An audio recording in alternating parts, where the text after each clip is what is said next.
ce que l'on dit, et plus grand que ce que l'on dit. Tu es plus grand que ce que l'on dit. Oui, plus grand que ce que l'on dit. Bonjour à tous et à toutes. J'espère que tout le monde se porte bien par la grâce de Dieu. Nous sommes de nouveau là pour partager avec vous la parole de Dieu, cette parole qui nous aide à nous construire de jour après jour et à garder notre foi en Jésus-Christ. Aujourd'hui, nous avons un nouveau thème et ce thème est intitulé « Où sont les Loïs, les Eunice d'aujourd'hui ?» Je répète, où sont les Loïs et Eunice d'aujourd'hui? Je ne peux pas parler de ces thèmes sans pour autant donner référence à ces femmes, la mère et la grand-mère de Timothée. Celles qui ont permis que Timothée puisse être cet homme, cet enfant de Dieu, cet serviteur modèle exemplaire, à qui même étaient les fils dans la foi de Paul, apôtre Paul. Ces femmes m'ont beaucoup inspiré et m'inspirent beaucoup, surtout dans les plans éducationnels de nos enfants. L'éducation de nos enfants n'est pas simplement dans les domaines physiques, mais aussi dans les domaines spirituels. Il faut que toi et moi, femmes, nous prenions des exemples, des modèles, des références à des personnes qui ont réussi. Et la Bible nous donne référence à ces personnes. La première personne, c'est Christ. Christ a réussi. C'est pourquoi, toi et moi aujourd'hui, nous sommes en train de parler de cet homme parce qu'il nous a donné le salut par lui. Un autre homme, apôtre Paul, il a dit aux bien-aimés de Corinthiens, « Soyez mes imitateurs comme moi je suis de Christ. » Paul a réussi. C'est lui qui a dit, « J'ai combattu le bon combat. J'ai achevé ma course. Maintenant, ce que j'attends, c'est la couronne de vie. » Cet homme a réussi. Loïs et Eunice, la Bible ne décrit pas tous les parcours de ces femmes.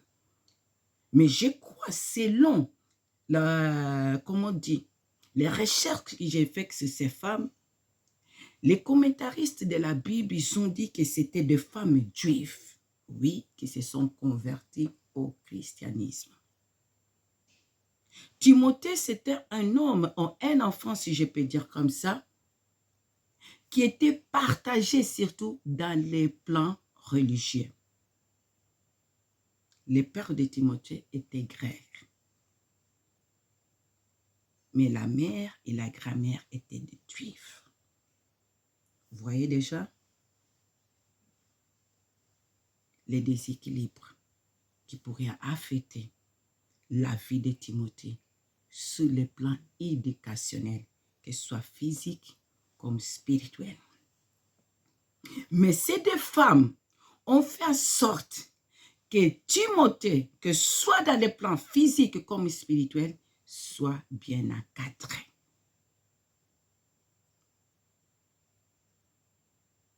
Et nous avons les témoignages de cet homme, Timothée.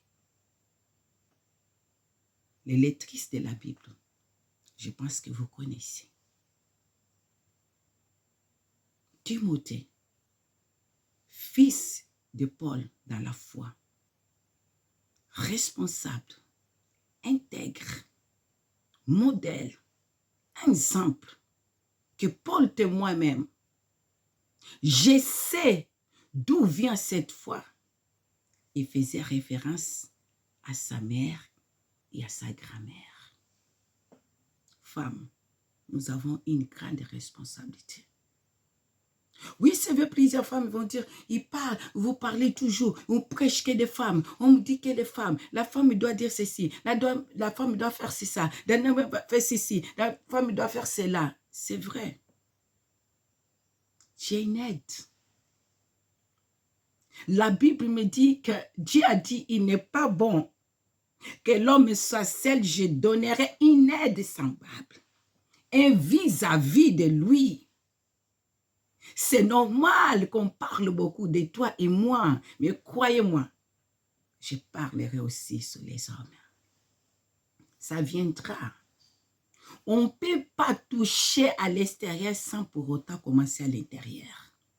Je ne peux pas parler des hommes sans pour autant qu'on se parle, nous, les femmes. Tu ne peux pas enlever la paille qui est dans l'œil de l'autrui sans pour autant que tu enlèves la paille qui est en toi, qui est en moi. On doit nettoyer les femmes.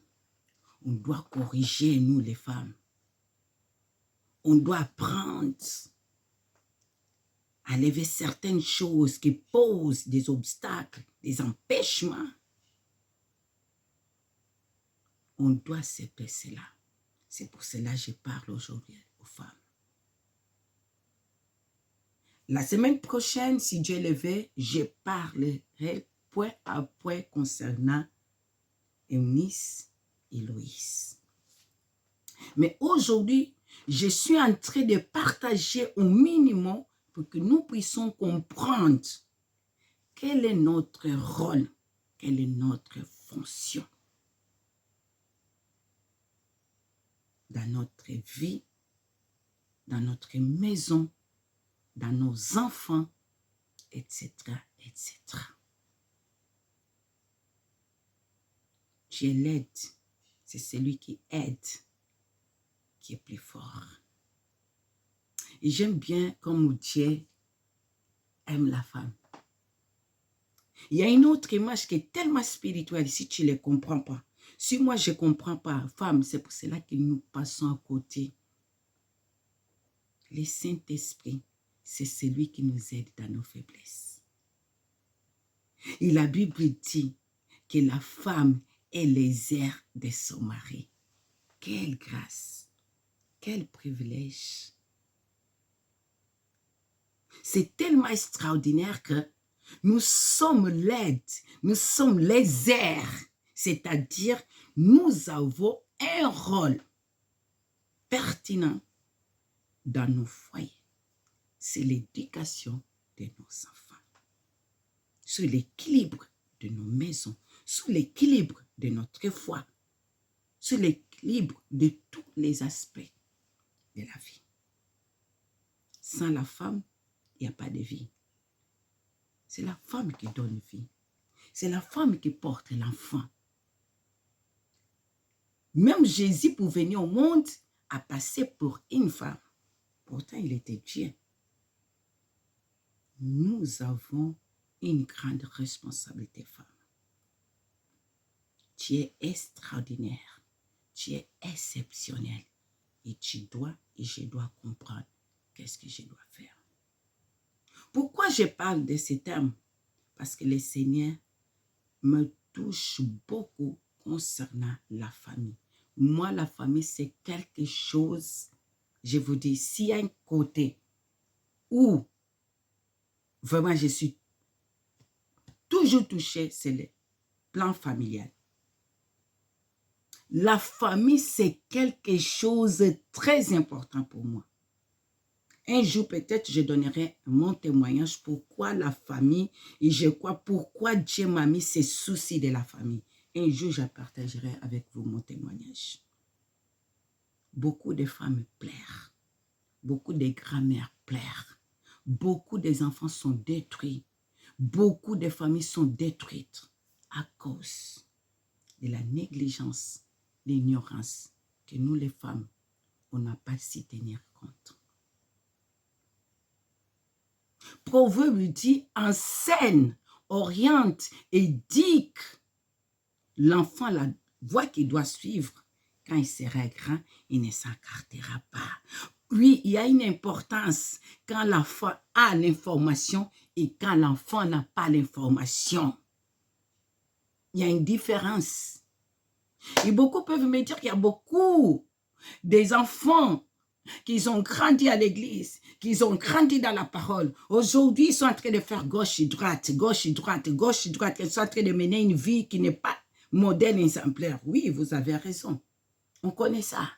Mais je vais vous dire, C'est lui qui a grandi dans une maison où il a écouté toujours la parole, où la base était christocentrique. Sache-le, il peut aller. Mais un jour, il retournera dans sa maison. Qu'est-ce qui est arrivé dans l'enfant prodige? Il est parti, il a dit, oh, je peux faire ma vie. Je peux marcher comme je vais. Je suis grand, je suis ceci. Ah! Mais la vie l'a pris. Quand il a pensé, comme il était dans sa maison, il a préféré retourner. Il y a une différence. Quand un enfant a l'information, quand un enfant n'a pas l'information. Donc, femme, pour aujourd'hui, je m'arrête là. Je voulais parler tout simplement dans ce qui peut nous aider à comprendre ce que nous allons partager dans les jours à venir, point par point. Mais une chose, n'oublie pas, c'est l'équilibre, c'est les piliers de ta maison, surtout sur l'éducation de tes enfants, qu'ils soient dans le plan physique comme dans le plan spirituel. Tu es la mère aujourd'hui, mais tu es la grand-mère demain. Prépare ta génération. Prépare tes enfants. Donne ce que tu dois donner pour que demain, tu ne puisses pas regretter. Parce que sinon, ça pourra être dur. Vaut mieux souffrir parce que tu as fait ton devoir de que souffrir parce que tu ne l'as pas fait. Soyez toutes bénies.